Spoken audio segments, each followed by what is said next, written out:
Companies Act 2016, presented by Group B3.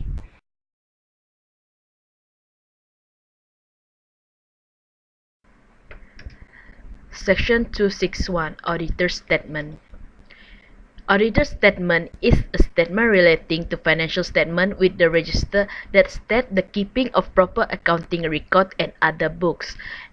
Next, the financial statement that have been audited in accordance of the Act and the auditor's report must follow the opinion under any applicable accounting standards.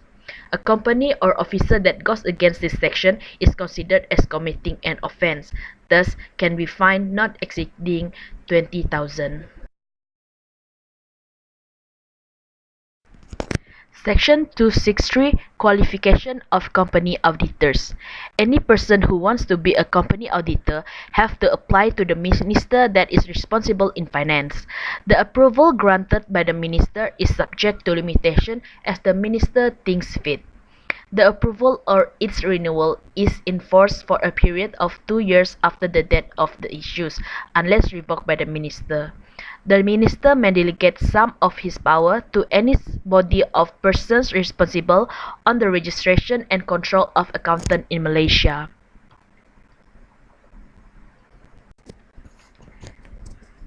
Section 264 Disqualification of Company Auditors. An auditor can be disqualified if he is a body corporate except LLP, or he is an officer or employee of the company, or he is a partner, employee of officer or employee of company, or he is a person who himself of his relative or partner is holding any security or interest in the company, a person who or whose relative or partner is indebted to the company or its subsidiary, a person or a firm who whether directly or indirectly has business relationship with the company or its subsidiary. Section 266 1 until 3 Duties of Auditor. The auditor have to inform the statutory body of the audited entity on purpose of the audit and present written authorization to carry out the audit.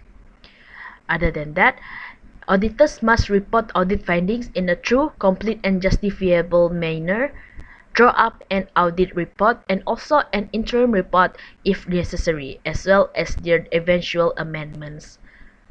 And auditors must present the report within a specified time period and discuss the contents of the report and its amendment. An auditor must submit to the statutory body of the audited entity one copy of the audit report and have to respect the right of the audited entities, their employees, and third-party concerned. Auditors and external experts shall keep confidential any facts learned while carrying out. Powers of an auditor. An auditor gets the following rights and powers from the Companies Act to enable him to discharge his duties as an auditor in a faithful manner. First, an auditor has the right to inspect books of accounts.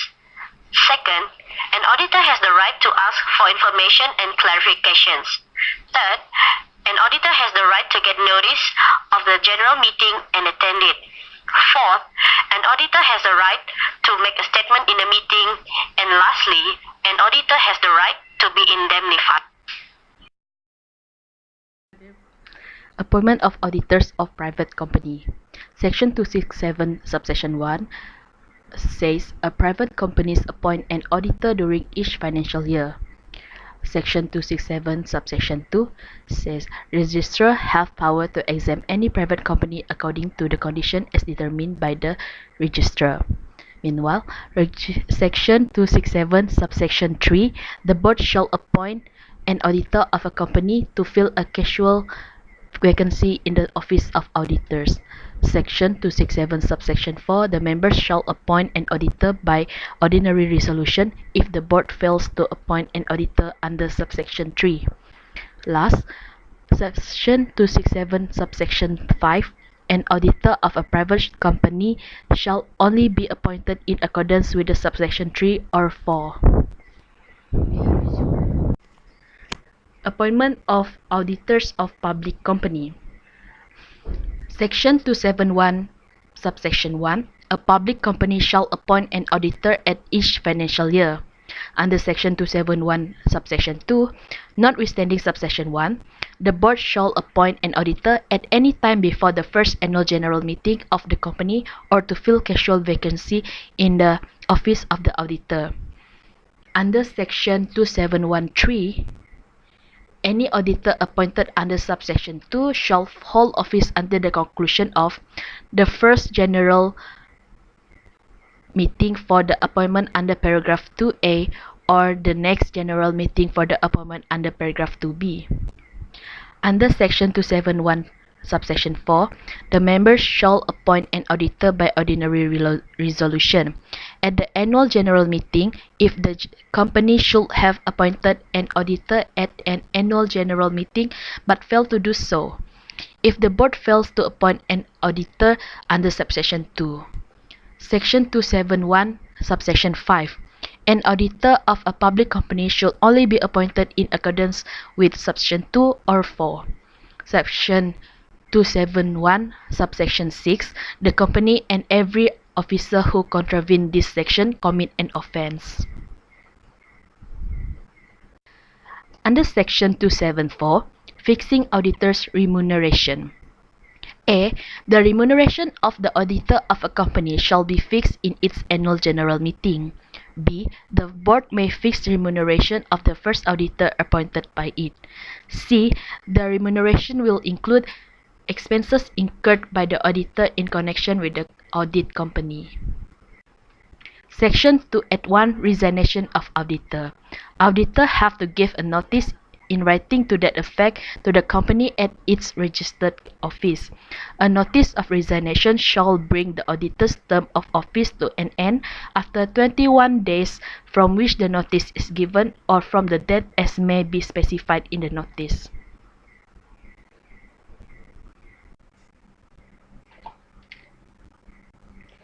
Section 282, Notice of Resignation of Auditor to Registrar.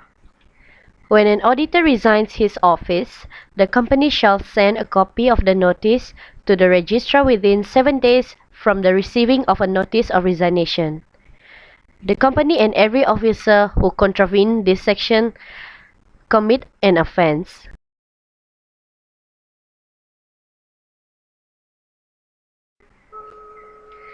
Section 283, Rights of a resigning auditor of a public company. Notice of registration is to be attached with a statement of circumstances concerning the auditor's resignation. The auditor may present the notice of resignation with a signed requisition that demands the directors to hold a general meeting where the resignation is to be received and heard. The auditor may request the company to circulate a writing statement concerning auditor's resignation to its members before the meeting held on auditor's requisition or before any general meeting which the auditor's term of office is expired or the vacancy is filled in. The company shall declare the statement that has been made in any notice of the meeting given to the members of the company or send a copy of the statement to members of the company. Directors shall hold a general meeting within 28 days from the receiving date of the notice of requisition made. If the copy of the statement based is not sent out, an auditor must read out the statement at the meeting. The copy of the statement will not need to be sent or read out at meetings if the court is satisfied that the auditor is using this section for unnecessary publicity. One has to pay for the application in whole or part under the order of the court even if he is not a party.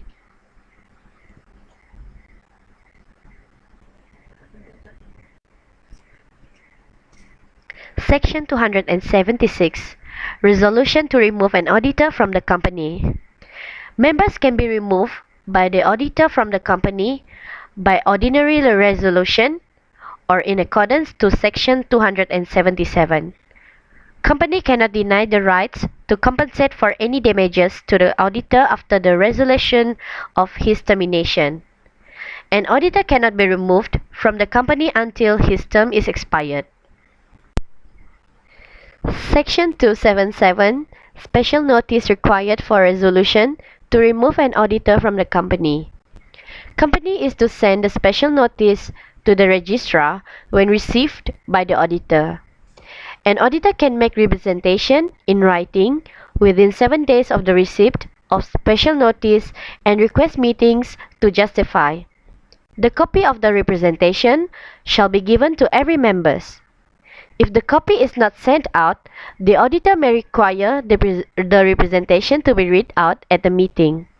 If the auditor was found out using this section for unnecessary publicity, the copy of the representation will not be circulated or read out at the meeting.